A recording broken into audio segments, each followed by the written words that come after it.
अस्सलाम वालेकुम नाज़रीन, मैं हूं आपका मेज़बान आरिफ भट्टी और आप देख रहे हैं प्रोग्राम आज की शख्सियत। मेरे साथ मौजूद हैं मारूफ ताजर और सीनियर नायब सदर अंजुमन ताजर लाहौर मियाँ सलीम साहब। आइए उनसे गुफ्तगू करते हैं। अस्सलाम वालेकुम मियाँ साहब। वालेकुम अस्सलाम। मियाँ साहब, सबसे पहले तो मुझे ये बताइए कि आजकल जैसा कि आपको भी मालूम है कि लाहौर की मुख्तलिफ ताजर तंजीमें टैक्स के हवाले से सरापा एहतजाज हैं। आप क्या कहेंगे इस हवाले से? बिस्मिल्लाहिर्रहमानिर्रहीम।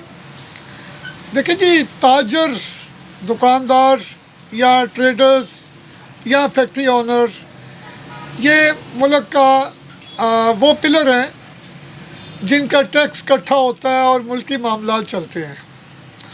और मैं समझता हूँ कि कोई भी हुकूमत या कोई भी इदारा जब कोई पॉलिसी बनाता है तो उसको सबसे पहले उस स्टेक होल्डर को साथ बिठाना चाहिए जिसके ऊपर आप वो टैक्स लगाने जा रहे हैं जी।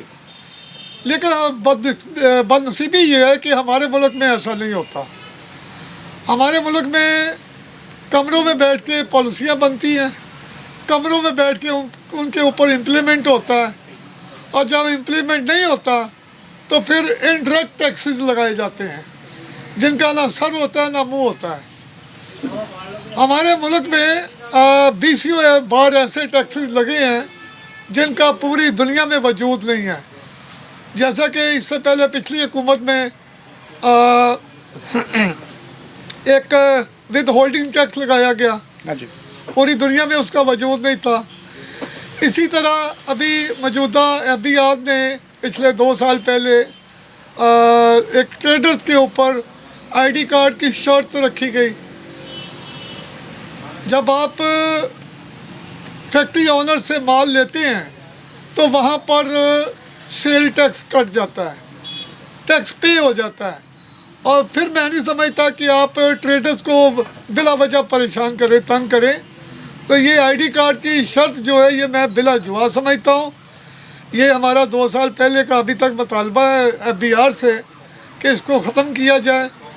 इसके अलावा उन्होंने एक पॉलिसी दी कि जिस दुकान का हुजम बड़ा होगा उससे टैक्स ज़्यादा लिया जाएगा, उसको उस सेल टैक्स के ज़ुमरे में, यानी कि 1000 स्क्वायर फीट के ज़्यादा बड़ी दुकान होगी तो उसको सेल टैक्स में आप रजिस्टर करेंगे। जी। दुनिया में ऐसा नहीं होता। मैं पहले भी कई दफ़ा मिसाल दे चुका हूँ मुख्तलिफ मीडिया पे कि वो तूड़ी का जो गोदाम होता है वो कोई 50, 60, 70, 80 फुट 100 फुट लंबा होता है, कोई 15-20 फुट चौड़ा होता है। सबसे बड़ा गोदाम तूड़ी का होता है और जिसकी रोज़ाना सेल 10-15 हज़ार रुपये होती है, जिसमें उसका मार्जिन जो है वो 5-7% होगा। तो इसका मतलब है कि जो दिन में 15-20 हज़ार रुपया सेल कर रहा है उसको आप सेल टैक्स में रजिस्टर करने जा रहे हैं। और दूसरी तरफ अगर आप देखें कि एक ज्वेलर, एक सराफा जो कि करोड़ों रुपए की रोज़ाना सेल करता है, करोड़ों का सोना सेल करता है और उसकी रोज़ाना की सेल करोड़ों में है, और उसकी दुकान का हुजम जो है वो 6 फुट बाई 8 फुट या 8 फुट बाई 8 फुट है, बल्कि वो 1000 स्क्वायर फीट में नहीं आता, वो ज़्यादा से ज़्यादा 200 स्क्वायर फीट होगा, और उसको आप सेल टैक्स में उधर नहीं लेके आ रहे, उस कमरे में नहीं लेके आ रहे। तो दूसरा हमारा मुतालबा ये कि आप हमेशा कारोबार के हुजम पर टैक्स लगाएं, ना कि दुकान की हुजम पर टैक्स लगाने जा रहे हैं। तीसरे नंबर पर हमारे बहुत सारे जो छोटे दुकानदार हैं वो बेचारे सारा दिन दुकान पे बैठ के, तो जब वो देखते हैं कि एक तो कारोबार नहीं मार्केट में, दूसरे नंबर पे एफबीआर के जो ऑफिसरान हैं वो छापे मार रहे हैं, कभी वो स्मगलिंग शुदा सामान ढूंढ रहे हैं, कभी वो पुरानी वो देख रहे हैं जी इन्होंने 4 साल पहले की इन्होंने टैक्स जमा करवाया नहीं करवाया। तो ये चीज़ें दुकानदारों को तंग करने वाली चीज़ें हैं। स्मगलिंग शुदा माल जो है वो हमेशा बॉर्डर के ऊपर रोका जाता है। एक बॉर्डर से जो कंटेनर चलता है और रास्ते में 20-25 चेक पोस्ट होती हैं, वहाँ पर चेक होके जब वो लाहौर पहुँचता है, लाहौर की दुकान पे पहुँचता है या गोदाम में उतरता है, तो उस वक्त एफ आई आर वाले आ जाते हैं, वो जी ये स्मगलिंग शुदा माल आ गया जी, पीछे ये हमारे ये एजेंसियाँ सोई हुई थी। तो मेरे कहने का मतलब ये है कि हमेशा स्टेक होल्डर को उतना तंग किया जाए, उतने टैक्सेस लगाए जाए जिसका कि वो पे कर सके, और हमेशा स्टेक होल्डर को टैक्सेस पॉलिसियाँ बनाते साथ बिठाना चाहिए। इसके अलावा हमारा दरीना मुतालबा है कि हमारी जो एडवाइजरी कमेटी है FBR की, उसमें हमारी एसोसिएशंस के मुख्तलिफ शहरों की बड़ी एसोसिएशंस के एक एक नुमाइंदा आप अपनी इस कैबिनेट में लें, ताकि जब पॉलिसियाँ बने तो ये इनकी मशावरत में बनाई जाए। मेरे सब कहा यही जाता है कि ताजर जो हैं वो मुल्क की रीढ़ की हड्डी की हैसियत रखते हैं। जो हालात इस वक्त पैदा होते जा रहे हैं, इस हवाले से हुकूमत से क्या तवक्कात रखते हैं? देखिए जी, हुकूमत से तो हम तवक्कुआत अच्छी रखते हैं, क्योंकि वज़ीर आज़म इमरान खान साहब ने पिछले साल कंस्ट्रक्शन के शोबे को जो मराहत दी, जो रिलीफ दिया, और उसके सूदमंद असरात भी सामने आने शुरू हो गए थे जी। लेकिन महंगाई के जिन ने वो फिर दबा के रख दिया उसको। तो असल में हमारे पहले नंबर पे तो हमारे जो FBR का डिपार्टमेंट है, इसमें जो पॉलिसियाँ बनती हैं, हमेशा वो पॉलिसियाँ बनाई जाती हैं जिसमें ट्रेडर और हुकूमत को आपस में आमने सामने खड़ा किया जाए। अब जवाब मैंने पिछली जो ये आपके पिछले सवाल पे जो जितनी भी बातें की हैं, ये सारी वो पॉलिसियाँ हैं कि ट्रेडर और हुकूमत को आमने सामने खड़ा कर दिया, पार्टी बना दिया। तो हुकूमत, मौजूदा हुकूमत इमरान खान साहब वो तो चाहते हैं कि हमारा मुल्क, हमारे ट्रेडर्स, हमारी इंडस्ट्री फूले फले, जितना ज़्यादा काम करेंगे उतना ज़्यादा रेवेन्यू इकट्ठा होगा। बिल्कुल। लेकिन FBR पॉलिसी ऐसी दे रहा है। तो मेरी वज़ीर आज़म साहब से गुजारिश है कि हमारे जितने भी मुतालबात हैं आप हमें साथ बिठाएं, और FBR के जो चेयरमैन हैं उनको साथ बिठाएं। पहले भी कई दफ़ा ये सारे मामलात हुए हैं। तो शब्बर ज़ैदी साहब पिछले चेयरमैन थे FBR के जी, उनके साथ ये सारे हमारे सेटलमेंट हो गए थे, ये हमारे मुतालबात। लेकिन अफसोस के वो चले गए, और उनके बाद जो नए चेयरमैन आए तो सारे मामला फिर वो दरबरम हो गए। तो वज़ीर आज़म साहब से गुजारिश है कि आप इसको ज़ाती दिलचस्पी लेते हुए ताजरों के मसाइल को हल करवाएं। हम आपकी फ़ौज है, आपके हम बाजू हैं, और ताजर और इंडस्ट्रियल्स इंशाल्लाह ताला इस मुल्क के वो तबका है जो आपके इंशाल्लाह शाना चल रहे हैं। बिल्कुल। ये ताजर बरादरी के जो भी मामलात हैं, जो भी उनकी मुतालबात हैं, उनको जो है हुकूमत तरजीह बुनियादों पर उनको हल करे, ताकि ताजर जो हैं वो मुल्क के लिए और आम शहरियों के लिए अपने बिज़नेस को आगे ले जा सकें। और दूसरे मामलात को देखते हुए मियाँ साहब, आप PTI के सीनियर रहनुमा भी हैं। मुल्क में इस वक्त महंगाई का जिन जो है वो बेकाबू है।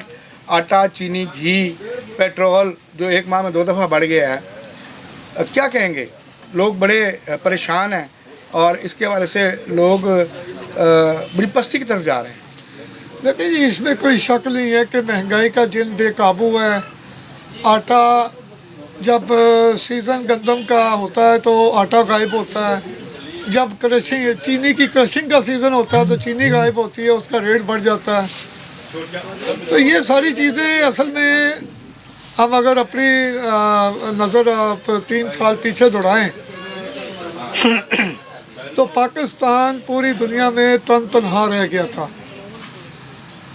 वज़ीर आज़म इमरान खान जब बरसर इक़्तिदार आए तो उन्होंने जब देखा कि ये मुल्क के जो इंटरनेशनली हमारे जो हमारे दोस्त मालिक थे वो हमसे नाराज़ थे, तो वज़ीर आज़म इमरान खान साहब ने, हमारे वज़ीर ख़ारजा ने, सब ने मुख्तलिफ ममालिक के दौरे किए, और उन ममालिक को, उन दोस्त ममालिक को, उन मुस्लिम ममालिक को उनके तल्लुकात बेहतर हुए।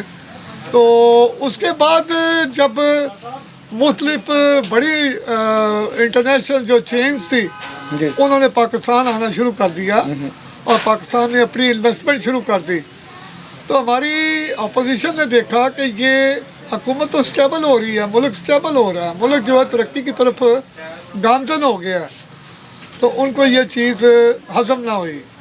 और फिर पे दर पे उन्होंने वार किए, कभी आटा गायब कर दिया, कभी चीनी गायब कर दी।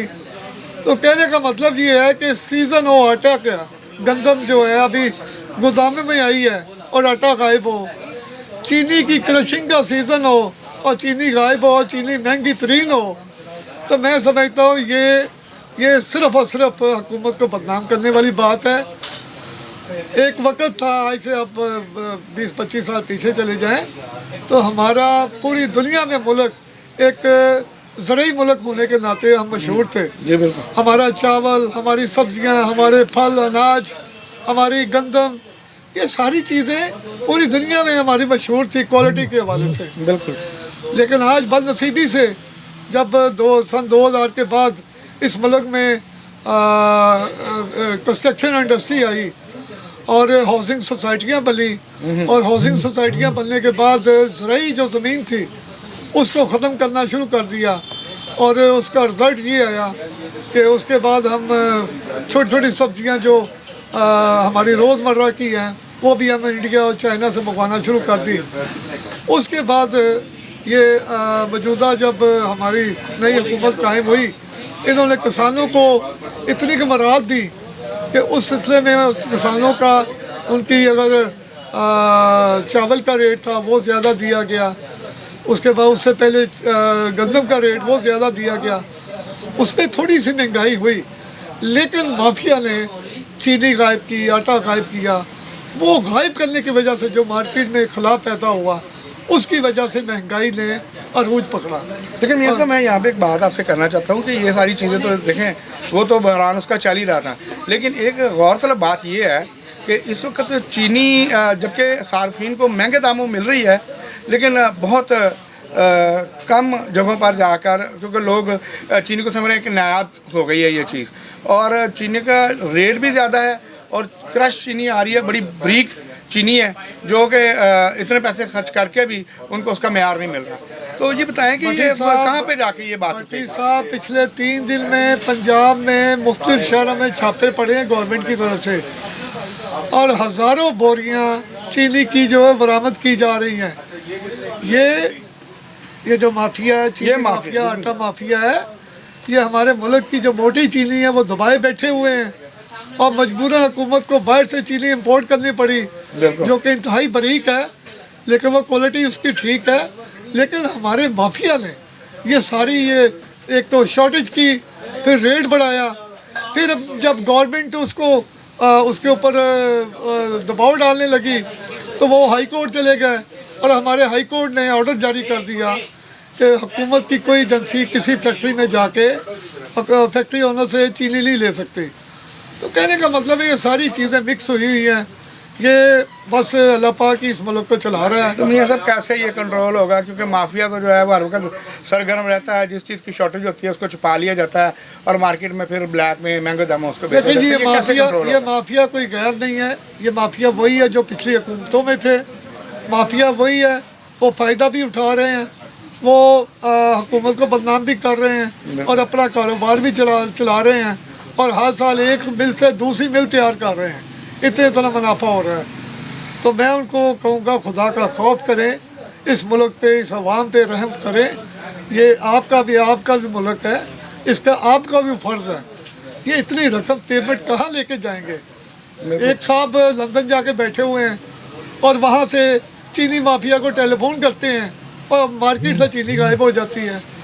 आटा माफिया को फ़ोन करते हैं तो आटा गायब हो जाता है। आप ये समझते हैं कि वहाँ भी जाकर उनका जो है वो बड़ा असर रसूख है, इस चीज़ को आप मान रहे हैं इस चीज़ को? जी जी बिल्कुल इसी तरह ही है। तुम ये सब अपना कोई पैगाम आप हुकूमत को देना चाहें ताकि ये मामला जो है वो जल्द ठीक हो जाए? देखिए जी, मैं हुकूमत पाकिस्तान से और हुकूमत पंजाब, जनाब वज़ीर आला पंजाब, CM पंजाब उस्मान बज़दार साहब से गुजारिश करूँगा कि प्राइस कंट्रोल कमेटियों को एक्टिव किया जाए, और वो जो अफसरान रिश्वत लेकर दुकानदारों को या होल सेलर को छोड़ देते हैं, उनको खुदारा तो 5-10 को लटकाएं उनको फांसी दें, उनको जेलों में भेजें, ताकि बाकी जो ब्यूरोक्रेसी है वो काम करके दिखाए।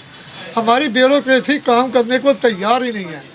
हमारी प्राइस कंट्रोल कमेटियाँ दफातर में बैठकर सारी रिपोर्टें तैयार करते हैं और वो शाया हो जाती हैं। जब ये रोज़ाना की बुनियाद पर प्राइस कंट्रोल कमेटी के 3 काम हैं। एक, क्वालिटी चेक करना, दूसरा उसकी बिला तवत्तल फरहमी पे चेक करना, और तीसरे नंबर पे रेट चेक करना। जी बिल्कुल। तो प्राइस कंट्रोल कमेटी का एक पूरा एक टीम वर्क है। अगर वो रोज़ाना की बुनियाद पर मार्केटों में जाके खाने पीने वाली अशिया के रेट और क्वालिटी चेक करें, तो मैं नहीं समझता कि हमारे मुल्क में महंगाई हो या क्वालिटी अच्छी ना मिले। ये सिर्फ और सिर्फ ब्यूरोक्रेसी की हरामज़दगी है कि वो दफातर में बैठकर ये सारे काम कर रहे हैं। जी बिल्कुल, मियाँ साहब ने बिल्कुल ठीक कहा कि प्राइस कमेटियाँ जो हैं वो जाएं और इनको चेक करें, इनके प्राइसेस चेक करें, और जो उसमें कसूरवार पाया जाए उसको कैफरे करदार तक पहुँचाएँ। बहुत शुक्रिया मियाँ सलीम साहब, आपने हमें आज इतना टाइम दिया, हमारे प्रोग्राम में आए। और मियाँ साहब मिलेंगे अगले नेक्स्ट प्रोग्राम में। अपने मेज़बान और मेरी टीम को इजाज़त दीजिए। अल्लाह ने